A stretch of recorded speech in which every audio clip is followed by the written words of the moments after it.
Hi everybody, I'm Tanya from Penny Rich Life, and today I'm going to show you how to do an arm knitting technique.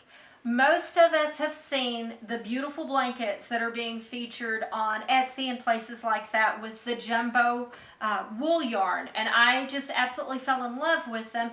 But on Etsy they're listed at about $300 for the size of the blanket that I wanted.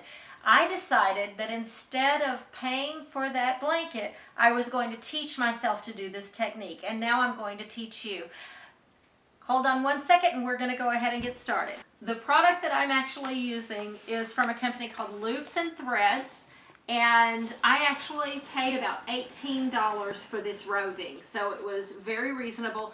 This is actually a hand washable roving. Some of the things that I saw when I was looking for this online was that some of the materials that they were being made out of weren't washable, and I definitely wanted one, particularly with it being white, that we could wash. So this is from Loops and Threads. You can find several things online. I actually have a link in the description for a source for this. So let's go ahead and get started. Okay, the first thing that we're going to do is measure out so that we've got a little bit of a tail before we start our knit. So I'm going to measure basically from my arm to my elbow, and I'm going to leave that just as excess. Then I'm going to take my yarn, loop it around my hand, and then pull through. What I'm doing is creating a slip knot. Okay? The first thing that we're going to do is make a row of these knots that are going to be intertwined. Basically, it is a crochet stitch for the first row. So you're going to reach through that loop and then pull your yarn through to make another loop. How many loops you do is actually going to be determined by how large you want your blanket. The blanket that I'm working on personally right now has about 30 to 35 loops on the bottom row because it's going to be a queen size blanket. It's large enough to go on the bed. This one is actually going to be about 15 stitches across, 15 loops across, so that it will just work the top of the ottoman, just so that you can see the size. It'll be a nice lap size. So we're just going to keep working that through, making the loop, and then pulling through.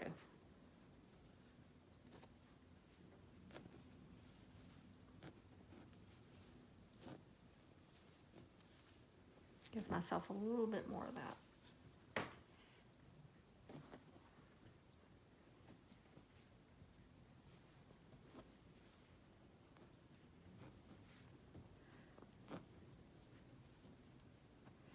Now, when we get to the end of our row, we're going to take our working yarn and we're just going to move it to the opposite end.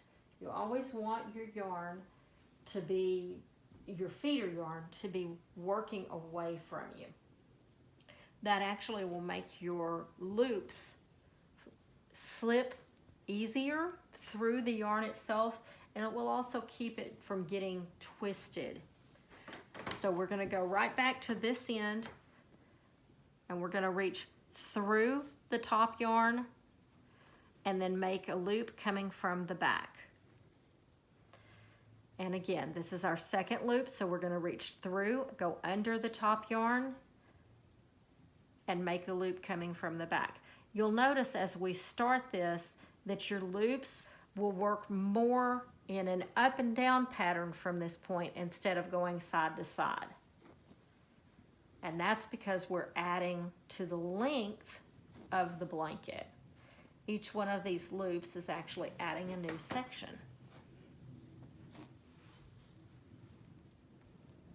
And we'll just continue going down the blanket, reach under the yarn, and then pull the loop in.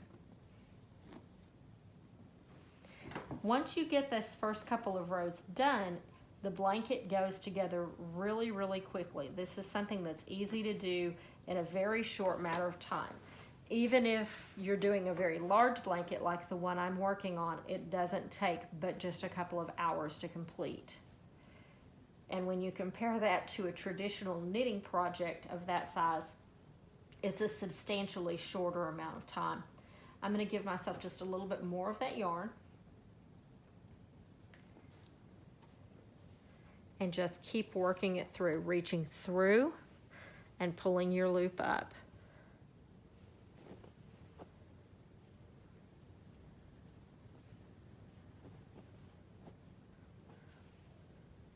Now, you'll see on this loop where you made your original knot, that's going to be your last loop, and you're just going to pull it, working it up. Now you've got your second row completely done, and you'll move your yarn again so that your working yarn is passing away from you, away from the direction that you're starting.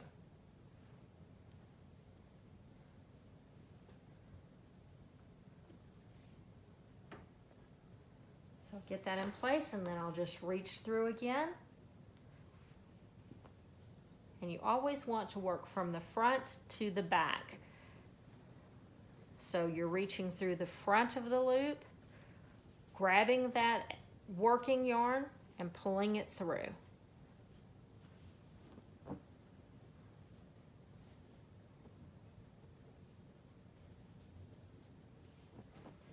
You'll notice that the edge of the blanket is rolling a little bit. That's just the nature of a knitted piece. They're always going to have a tiny bit of a roll on them until you get blocking on them done. This is a very simple knitting project, so we're probably not going to block. It's really not needed in a blanket that you're going to use in this way.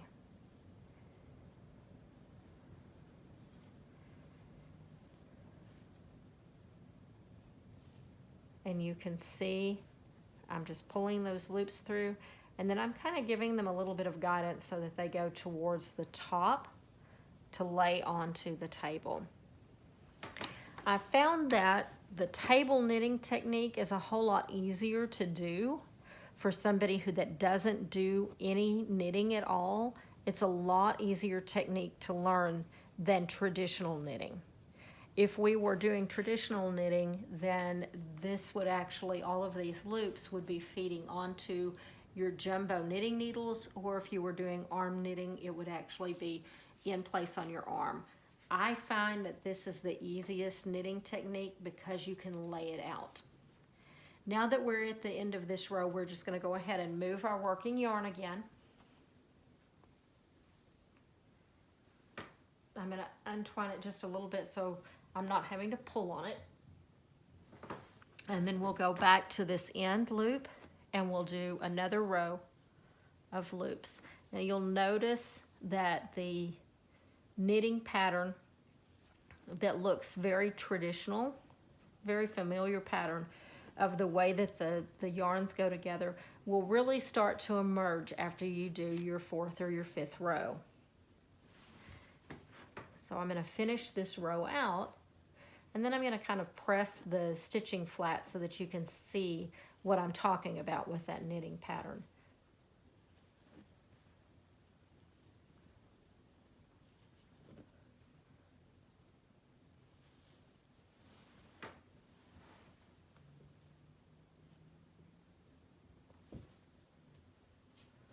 It's always best to have a little bit of looseness in the loops themselves, so that you don't want them oversized, but you don't want them so tight that they pull through before you can work them. Since you are doing it on the table, there's nothing to hold those stitches in place. So your loops need to be large enough that they don't pull themselves back through, but not so large that it's going to make your weave loose. As I've pressed that down, you can kind of see the locking pattern that's created. And you can really see that it's starting to come together. It's starting to look like an old-fashioned knitted blanket. It's just a jumbo size. Now what we're going to do at this point, because this would take a little bit of time and really make for a long video, I'm going to go ahead and set this piece to the side, and I'm going to take the blanket that I've been working on and actually show you how to finish out your blanket so that you can actually lock in all of your stitches. This process is called casting off. In a traditional knitting situation where you were using knitting needles, it would be the process of taking the yarn off of the needles, but we're actually going to use it just to finish out your blanket. So what I'm going to do is move the blanket that I've got working here, and you can really see as I lay this one out, you can really see that pattern that has come out. This is nice and large and fluffy. It's just a really, really nice, comforting piece. Basically, what you're going to do is get to that top row, and you can see as I did this blanket, I just worked the rows in the same fashion. I just kept adding rows of loops until the blanket was the size that I wanted. And then the very last step is going to be that I'm going to take my excess again, just like we have been, and I'm going to lead it working away from the end of the blanket that I'm working on. Only this time, instead of just reaching through one of the loops at a time and pulling through, I'm going to feed 2 loops onto my hand and then pull my working yarn through. My working yarn is going to create a loop, and I'm going to add another loop to it. So it's the loop that I've created for the stitch and the loop next to it, and then I'll take my working yarn again and pull that through. So I've created a loop there. I'll add the loop to it. So I've got 2 loops on my hand again and pull that through. Basically what this is doing is locking your stitches into place. Before I do this casting off step, if I were to pull on one of these loops from the back side, the entire blanket would actually unravel. This casting off step is going to lock it in so that it doesn't unravel. So there's the one that I just created. I'm going to pick up the loop next to it, put both hands through, and then feed the yarn in from the back again. So you just continue doing this. Create the loop from the extra yarn, put the one next to it, feed the yarn in from the back, and even on the casting off stitch, you're going to work reaching through the front and pulling the yarn from the back. So reach through the loop, and that's the loop that is connected to the working yarn, and then put the one next to it, so you've got 2 on your hand, pull from the back and up through the front. And I'm repeating that a lot, but it's easiest, I would rather repeat directions and say it often enough that it's easy for you to find a point during the video to follow if you get lost.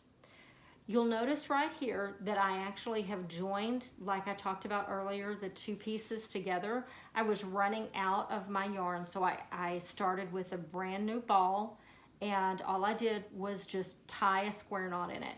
Now, this has little tails of excess yarn. I'm not gonna trim those off, because I can just go back in just like I do at the beginning and just weave that extra into the blanket. It's never going to be seen, and I'm going to actually show you how to do that. So you'll take those 2, lead this through the back just like it's regular yarn, and you'll see those 2 come through. That's going to be your next loop. So you're going to put that one together, reach through to the back, and again, bring it over. Now, as you bring it over, you'll notice that those tails are showing. I'm just going to take my hand and I'm going to weave those tails through this extra fabric, into the stitches, so all of the excess is woven in and it's really not noticeable at all.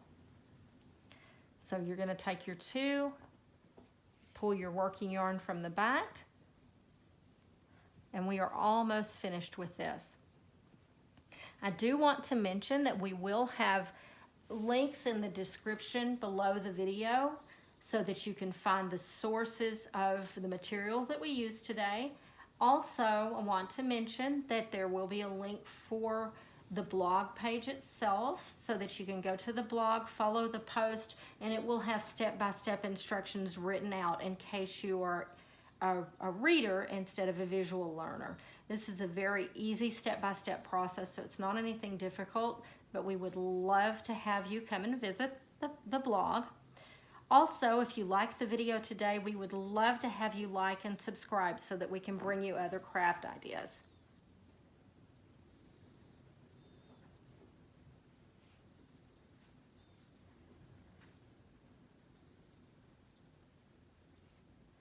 Okay, and we are right at the end.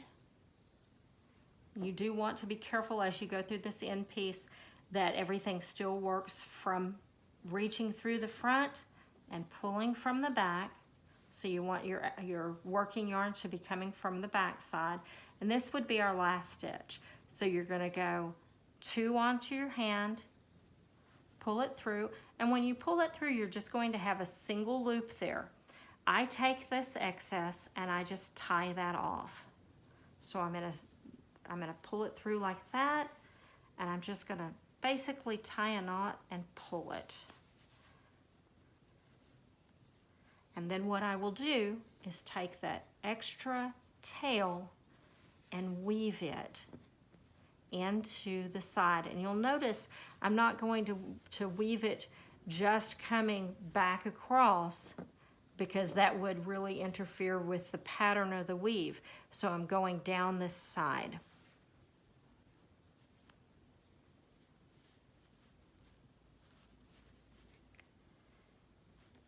And I'm just working that in and out. You could trim it, but I find that it's just as simple, and to me, it will just hold in case one of these threads do pull. It's not going to pull at that knot. You've got that extra give.